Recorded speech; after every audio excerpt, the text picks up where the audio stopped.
Taunt forces enemies to attack Tacos. Extremely useful ability, as Tacos already has tactical advance, which reduces range damage taken, letting him act as a tank. In general, due to better survivability and higher number of squad mates and equipment slots, tacticals perform very well in direct combat. Even better than assaults in the case of melee build, but the latter makes up for it with active abilities such as assault jump and a wider range of accessible weapons. Laraman's Blessing – short time damage immunity after revival. A passing ability from the failure strategy category.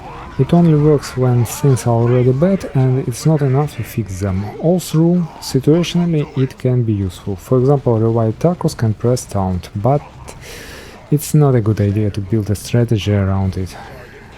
Veteran squad mates. The squad becomes more durable and its damage increases due to the change of weapons. 2 plasmas for ranged, power axe, fist and 2 plasma pistols for melee.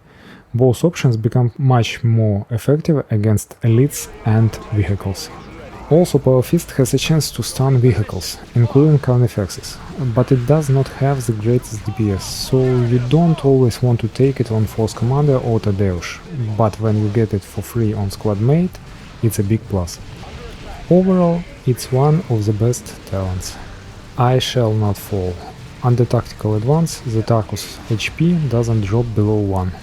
Another failure strategy, Tacos will not die but will be left one of the entire squad. In this state, all he can do is press taunt, which by the way costs energy and therefore reduces the duration of this talent. If everything goes well, this feat does nothing. As in the case with Commander, it is better to spend points on something that is always helpful. Bolter Specialist – attack speed boost for all bolters. It's not something outstanding, but it's useful. It doesn't turn Tacos into Avitus, but it's worth taking after the high priority feats. Moreover, Bolter, or rather Stormbolter, is an endgame weapon for Tacos in the first campaign. Range Specialist learns to fire plasma and flamer while moving. Analog of the commander's feat, by itself it's not worth skill points invested into it. Tactical Expertise. Tactical Advance now also increases Tacos range damage. The bonus does not spread to other units with Tactical Mastery. In fact, this is the main disadvantage, it doesn't work on a party. At the same time, the effect is approximately on the level of Bolter Specialist, but the first one costs 3 points and this feat costs 10. All through in the vanilla campaign Tacos mostly plays as ranged, it's not worth taking this skill. Another big disadvantage of the ranged branch is that skills are mutually exclusive, at the same time works either Bolter Specialist or Range Specialist, so in this case it's not worth overpaying for a very slight bonus. Close Combat Aptitude allows you to use Chain Swords, basically a passable skill, because in the original campaign Tacos has no way to quickly get close to the enemy, and on top of it Tactical Advance additionally reduces movement speed. But in general, the Chain Sword is a great weapon in vanilla, which also gives melee damage resistance, plus with Veteran Squad there will be a fist allowing you to stun vehicles.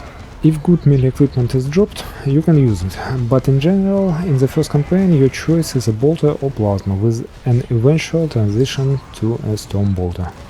But the feat is still taken because of the next one. Melee Tactician. Tactical Advance now also protects from melee damage. This is the very skill that makes it worthwhile to spec in the melee branch in any case, even if you play as ranged. So what's the problem with Tacos? He presses taunt, all enemies start attacking him, he has a defense against ranged, but melee enemies come to him and just break his face. Melee Tactician solves this problem. It's also worth noting that the Bolter stock does about 0 damage in melee, but once Tacos gets Terminator armor, this is no longer an issue, thanks to fists. Last but rather significant, this bonus, unlike Tactical Expertise, does not rule out transferring to the other squads. From the feel of it, it seems to work on the party too. Power Sword Aptitude allows to use Power Swords.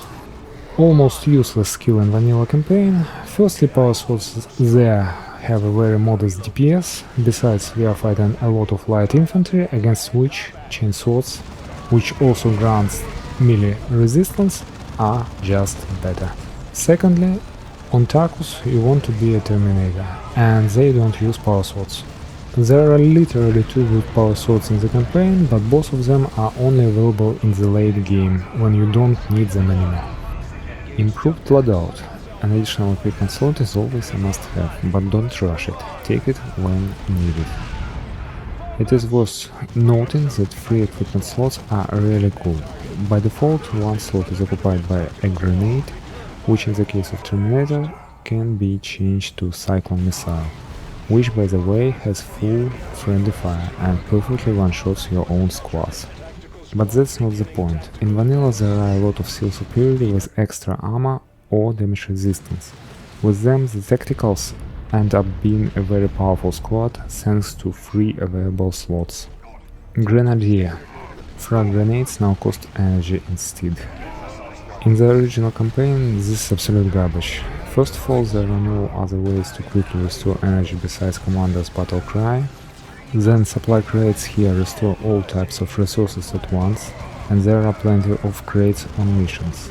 Plus, you can always leave them for later and pick them up from the other end of the map when you need them. In other words, you won't be able to spend them fast enough anyway, but spending energy instead means you will reduce tactical advances uptime. And yet you still take the skill to get access to... No, wait, I forgot. Grenadier is also useless in Termi armor, yeah. Tactical Mastery. Tactical advance becomes an aura. Must have, but it's not worth rushing it, because in the beginning taunt is more than enough to protect other units. But in the second half of the campaign, your Death Star under Tactical Mastery will just crush everything. Start with pumping stamina up to veteran squad mates. This will increase both survivability and damage. After that, go to melee tactician. If you have some cool seal of purity, which is unlikely at this stage of the game, you can first take improved loadout instead.